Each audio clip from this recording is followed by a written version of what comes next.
بسم اللہ الرحمن الرحیم۔ السلام علیکم ورحمۃ اللہ وبرکاتہ۔ ناظرین کرام، تاریخ انسانیت میں کچھ مارکے ایسے ہیں جو صرف جنگیں نہیں بلکہ ایمان، صبر اور قربانی کے لافانی مظاہر ہوتے ہیں۔ آج ہم لے کر آئے ہیں ایک ایسی جنگ کی داستان جو صرف میدان احد پر نہیں لڑی گئی بلکہ ہر مومن کے دل میں نقش ہو گئی۔ آئیے چلتے ہیں مدینہ کے قریب احد کے دامن میں، جہاں شہادت کا تاج حضرت حمزہ رضی اللہ تعالی عنہ نے پہنا۔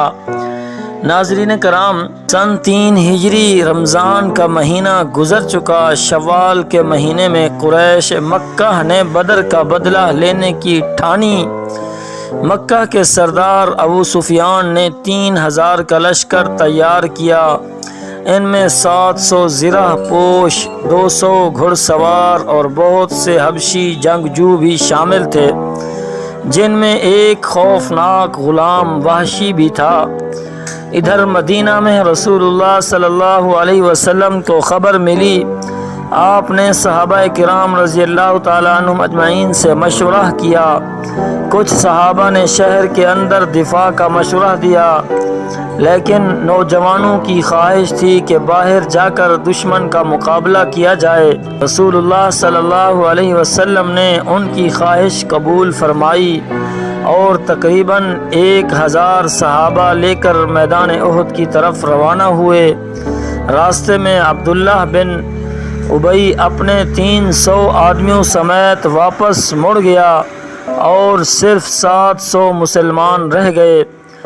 ناظرین کرام، احد پہاڑ سے پشت لگا کر رسول اللہ صلی اللہ علیہ وسلم نے صف بندی کی تاکہ پیچھے سے حملہ نہ ہو سکے۔ ایک پہاڑی درے پر 50 تیر انداز متعین کیے اور فرمایا، اگر تم دیکھو کہ ہم دشمن کو شکست دے چکے ہیں یا ہمیں شکست ہو گئی ہے، تم نے اپنی جگہ نہیں چھوڑنی۔ ناظرین کرام، جنگ کا آغاز ایک ایک کر کے مبارزت سے ہوا۔ مسلمانوں نے شجاعت کے جوہر دکھائے۔ حضرت علی رضی اللہ تعالی عنہ اور حضرت زبیر رضی اللہ تعالی عنہ اور حضرت حمزہ رضی اللہ تعالی عنہ اور دیگر مجاہدین نے کفار پر بجلی بن کر حملے کیے۔ حضرت حمزہ رضی اللہ تعالیٰ عنہ شیر خدا، جنہیں کفار 2 تلواروں والے کہتے تھے، دشمن کی صفوں کو چیرتے چلے گئے۔ چند ہی لمحوں میں مسلمانوں نے قریش کو میدان سے بھاگنے پر مجبور کر دیا۔ ناظرین کرام، قریش کی شکست دیکھ کر پہاڑی درے پر موجود کچھ تیر اندازوں نے سمجھا کہ جنگ ختم ہو چکی ہے، جن کو آپ صلی اللہ علیہ وسلم نے وہاں پر متعین کیا تھا۔ انہوں نے مال غنیمت اکٹھا کرنے کے لیے اپنی جگہ چھوڑ دی۔ یہی وہ لمحہ تھا جس کا خالد بن ولید رضی اللہ تعالیٰ عنہ کو انتظار تھا، جو اس وقت مسلمان نہیں ہوئے تھے اور قریش کے گھڑ سواروں کی قیادت کر رہے تھے۔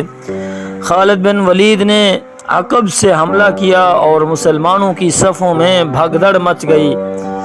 اس دوران ایک حبشی غلام وحشی، جسے ہندہ بنت عتبہ نے اس وعدے پر آزاد کرنے کا کہا تھا کہ اگر وہ حضرت حمزہ رضی اللہ تعالیٰ عنہ کو قتل کر دے۔ وحشی ایک ماہر نیزہ باز تھا۔ وہ دور سے چھپ کر حضرت حمزہ رضی اللہ تعالیٰ عنہ کی طاق میں رہا۔ حضرت حمزہ رضی اللہ تعالیٰ عنہ کفار کے قلب میں گھس کر لڑ رہے تھے۔ انہوں نے سبا نامی ایک قریشی کو قتل کیا اور اس کے بعد وحشی کے قریب آئے۔ وحشی نے ایک دقیق موقع پر اپنا نیزہ پوری طاقت سے پھینکا، جو حضرت حمزہ رضی اللہ تعالیٰ عنہ کے پیٹ میں لگا۔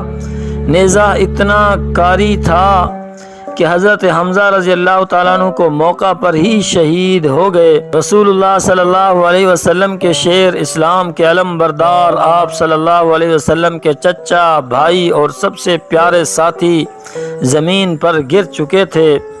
ناظرین کرام، حضرت حمزہ رضی اللہ تعالیٰ عنہ کی شہادت کے بعد ہندہ بنت عتبہ آئی، ان کے جسم کے ٹکڑے کیے، ان کا جگر نکالا، چبایا، مگر نگل نہ سکی۔ آپ صلی اللہ علیہ وسلم جب میدان جنگ سے واپس ہوئے تو شہداء کو تلاش کیا اور حضرت حمزہ رضی اللہ تعالیٰ عنہ کی لاش دیکھ کر اتنے روئے کہ صحابہ نے کبھی ایسا رونا نہیں دیکھا۔ آپ صلی اللہ علیہ وسلم نے فرمایا، میں نے کبھی کسی پر اتنا صدمہ محسوس نہیں کیا جتنا حمزہ رضی اللہ تعالیٰ عنہ پر مجھے صدمہ ہوا۔ ناظرین کرام، اس جنگ میں 70 مسلمان شہید ہوئے، خود رسول اللہ صلی اللہ علیہ وسلم بھی زخمی ہوئے۔ آپ صلی اللہ علیہ وسلم کے دانت مبارک شہید ہوئے، پیشانی زخمی ہوئی، خون چہرے پر جاری ہو گیا۔ صحابہ کی بے پناہ قربانیاں، لیکن ایک نافرمانی نے فتح کو نقصان میں بدل دیا۔ مگر اللہ نے فرمایا، تم ہی غالب رہو گے اگر تم مومن ہو۔ سورۃ آل عمران۔ ناظرین کرام، غزوہ احد ہمیں سکھاتا ہے کہ اطاعت رسول صلی اللہ علیہ وسلم ہر حالت میں ضروری ہے۔ حضرت حمزہ رضی اللہ تعالیٰ عنہ کی شہادت ہمیں بتاتی ہے کہ اللہ کے دین کے لیے ہر قربانی قبول ہے۔ دشمن جتنا بھی طاقتور ہو، ایمان کے سامنے کمزور ہے اگر ہم صبر اور اطاعت سے کام لیں۔ ناظرین کرام، آخر میں ہم آپ کے لیے تہ دل سے دعا گو ہیں، یا اللہ ہمیں اور ہمارے ناظرین تمام کو حضرت حمزہ رضی اللہ تعالیٰ عنہ جیسا ایمان، وفا، شجاعت اور استقامت عطا فرما۔ ہمیں اطاعت رسول صلی اللہ علیہ وسلم میں زندگی گزارنے کی توفیق عطا فرما۔ یا رب، ہمارے دلوں میں شہداء اسلام کی محبت بھر دے اور ہمیں بھی حق کے راستے پر ثابت قدم رہنے والا بنا دے۔ اگر آپ اس ایمان افروز داستان سے متاثر ہوئے ہوں تو ہمارے channel Islam as a strong fortress کو ضرور سبسکرائب کریں تاکہ ایسی ایمان افروز ویڈیوز آپ تک مسلسل پہنچتی رہیں۔ اللہ آپ کو سلامت رکھے، اللہ آپ کا حامی و ناصر ہو۔ ہم آپ کے لیے ہمیشہ تہ دل سے دعا گو ہیں۔ اللہ تعالیٰ آپ کے گھروں میں خیریں اور برکتیں عطا فرمائے۔ اللہ تعالیٰ آپ کو دنیا آخرت کی کامیابیاں نصیب فرمائے۔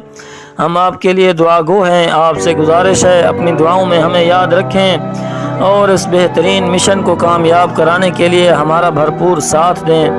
جزاکم اللہ خیرا۔